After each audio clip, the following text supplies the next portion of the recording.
For a movie that has people dying left and right, it's remarkable how well The Suicide Squad shows us the value of life, that nobody is expendable. The film makes use of its violence and death to strengthen this theme through the contrast. We are reminded of how fragile we really are, how easily a life may be discarded in an instant by those in power, so that we can see no matter how dire our situation is, better is possible so long as we are alive and willing to work together.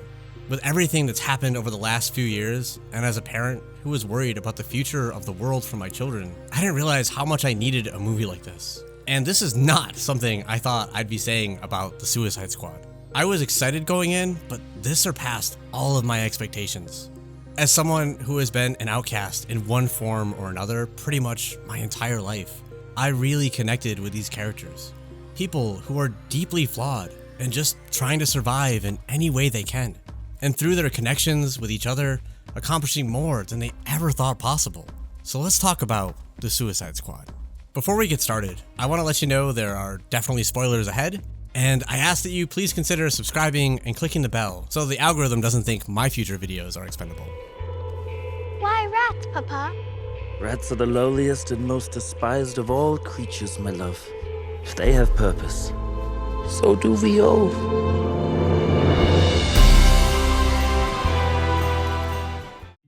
Ratcatcher 2's father gifted her a device that lets her control rats. But I would argue his love and these words were far more important to pass on. Her father was flawed, but he accomplished what I hope for as a parent. While I may wish my children success because I don't want them to struggle, what matters most is that I have helped break cycles and put them on a better path than I had. And a big part of that is that no matter what, they know they are loved. Compassion and the ability to trust is something that has been taken from everyone on Task Force X, except for Ratcatcher 2. Well, and maybe Rick Flag and Harley Quinn, but they are not with the team initially, which is when Ratcatcher 2 starts planting a seed in the team. First, choosing to befriend King Shark, even after he tried to eat her, even though everyone else was ready to be rid of him. And then, through her many interactions with the team as their journey continues, we begin to see cracks in their apathy as sprouts begin to take hold and the members of the team begin to care more. I don't know why I'm using plant metaphors. Maybe I just want to see more poison ivy, I guess. We especially see the effect Ratcatcher 2 has with Bloodsport. He is the main protagonist we follow and was introduced to us as an absolutely horrible human being to his own daughter. So it's a big deal to watch him go from being forced on this mission, wanting nothing to do with any of the team, to risking his own life to save Ratcatcher 2. Not just once, but twice by the end of the film. The true turning point for Bloodsport and the team, in my opinion, is actually just before we see Bloodsport do this. The team had split up, and the group with Bloodsport, Polka Dot Man, and Harley come under fire. Both Rick Flag and Ratcatcher 2, who are kind of the moral compasses of the group, are not there. In the firefight, Milton dies. Milton was not a member of Task Force X, but was a freedom fighter who acted as an ally. Polka Dot Man is absolutely distraught over Milton's death, while the audience likely shares Bloodsport's and Harley's response. Who the hell is Milton? It's a very funny scene that simultaneously beautifully supports the theme. A reminder that just because someone doesn't seem important or isn't as capable doesn't mean their life is worth less. What was Milton gonna do? This is the last time we hear Bloodsport use this logic, which is much more in line with Peacemaker or Waller, who are willing to sacrifice anyone to accomplish a mission because to them, people are only a list of skills and attributes. Bloodsport changes through spending time with the team and seeing them begin to care for one another. That connection brings him back in touch with his humanity.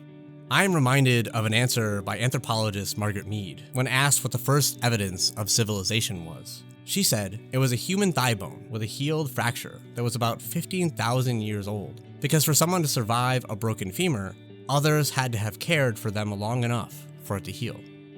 Right after Milton dies, Bloodsport comes face to face against his counterpart, Peacemaker. Another perfect example of how the Suicide Squad uses contrast to deliver its themes. First, by the characters themselves. Peacemaker and Bloodsport are portrayed as effectively the same. You just said each member of the team is chosen for their unique abilities. He does exactly what I do. Yet, in this moment, we see the difference between them. Not only because of the choice Bloodsport makes to defend Ratcatcher 2, but in the way he defeats Peacemaker. Bloodsport has learned to value the others on the team, which led to him using smaller bullets. To make it even better, he learned this from Peacemaker. More in the center. You can't something more in the center? I use smaller bullets. What? Valuing others wins the day over treating everyone like they are a cog in the machine. So why are you here when you and I both know I have nothing good to offer you? Bloodsport was abused and mercilessly trained to be an assassin since he was a child, and has internalized that he is worth nothing besides his ability to kill. Unfortunately, it is all too common for many people to feel like Bloodsport. Not about killing, just that we devalue our own worth. This can happen for many reasons. We could experience abuse or neglect at home as a child, or a relationship that was controlling and toxic isolated us from others, or other demeaning environments. Like, I'm sure many of us have endured mistreatment from a boss or customers at our workplaces. And even if it's not the people at a job, terrible working conditions or pay can make us feel worth less as well. If you're struggling to get by in a system that will let you and your family starve, be thrown out on the street, or die from treatable medical conditions, it can be hard to not feel like a failure. And the worse off someone is, they may be forced to consider taking more extreme measures, whether that's more dangerous jobs or crime. And there will always be agencies, governments, and people like Waller to not only gladly take advantage of vulnerable people, but be willing to actively make people's lives worse if it will benefit themselves. Waller sees people as tools to be used. She doesn't care what happens to them. If they break, she will just get another one. While Waller serves as the main antagonist for the Suicide Squad, since she is forcing them to do what she wants under the threat of death, I feel it's her way of thinking that is the real antagonist. After all, Waller isn't making all decisions for the entire United States. Waller didn't command the US astronauts to take Starro from space, and she likely wasn't there 30 years ago to play a part in starting experimentation on Starro or the people of Corto Maltese, both of which happened because of a willingness to treat the world as a resource to be used without any regard for life itself. We also see how this pushes others to operate the same way. After Starro was taken from their home and tortured for 30 years, Starro became like Waller, willing to use others, remove their agency, and treat them as resources. Starro becomes a walking embodiment of imperialism, not only gaining control of the people they turn into zombies, but Starro themselves becomes larger and more powerful as more are taken. While Starro is pushed to the state through fear and mistreatment, Peacemaker willingly adopts it because it benefits him to do so. He is a perfect soldier for Waller, someone who is proud of what they do beyond just being skilled. He adamantly believes in the ideology itself. I cherish peace with all my heart. I don't care how many men, women, and children I need to kill to get it. No matter what atrocity he commits, he can tell himself he's doing it for the greater good, for peace. Peace for who, you might ask? Yankee fucking doodle dandies! Because it's all that matters to Peacemaker. He embodies nationalism to an extreme, while Rick Flag embodies a more typical soldier and ignorance. He's signed up thinking he will serve his country, but when he realizes the truth of what his actions support, he tries to do the right thing. Join the military, serve my country, not to be its puppet. Many of us are probably closer to Rick Flag, hopefully not in wanting to serve the military, but that our ignorance has allowed us to see some groups of people as less. We won't accept others as expendable without having some rationalization as to why it's necessary. Depending on where we live, the media we consume, or what social groups we belong to, we will receive different messaging. Sometimes the messaging can be very subtle, but many times it doesn't need to be.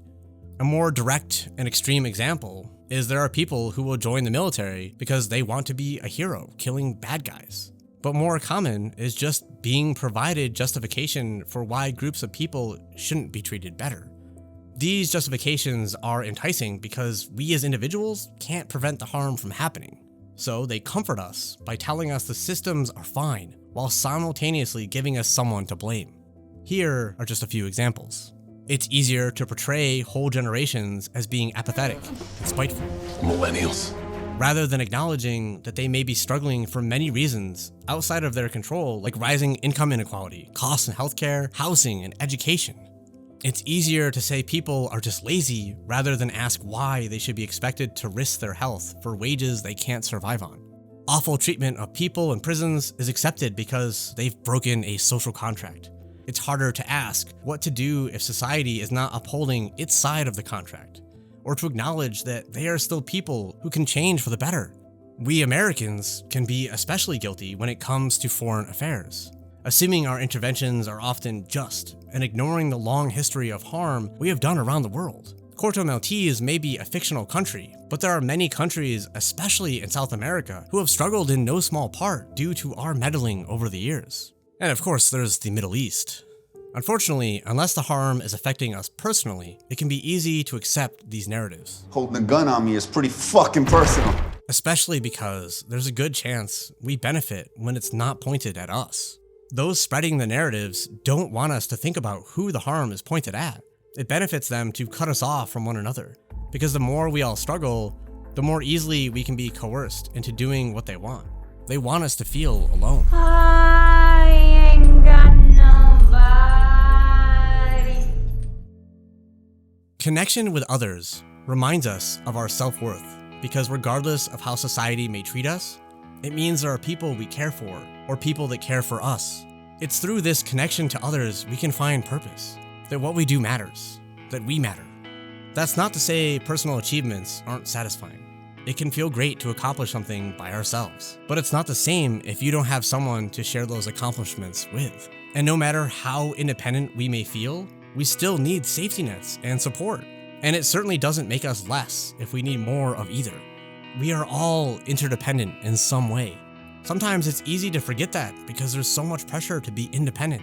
But in dire situations, we are forced to remember how fragile we really are individually and come together to protect one another. Interdependence isn't a weakness, it's our strength. It's through a sense of connection and purpose we can heal and make something of even the most shit hands we have been dealt. And together we can make real change that improves the lives of others. Where alone we would be powerless. Together we can hold those in power accountable and inspire others to act. If you look throughout history, you will find many examples of those in power always trying to keep people down and isolated from one another. Ruthless tactics would be used to criminalize or break up any effort to come together. But the people could never be kept apart forever. Eventually, they would always unite. Because as people, we are all leaders. We are all capable of inspiring one another and bringing people together in our own ways. Ratcatcher 2 and the others changed Bloodsport, which then in turn Bloodsport helped them organize as a team during the fight against Starro to save the day. People stuck in a mindset like Waller can't comprehend this type of leadership. To Waller, a leader is just someone who can make use of other people, a person who has been given authority over others, not someone who works with others. I told you I'd make you a leader, Dubois. Waller is so desperate to hold on to some sense of authority after having her butt kicked by her workers, she says this as a last-ditch effort to take credit for Bloodsport's growth. But the illusion of her authority has already been broken. The workers have seen it's possible to lead while still respecting and valuing those who are willing to give their support, and that any one of them can be a leader at any time. They didn't need permission to do the right thing, just to trust that others would join them.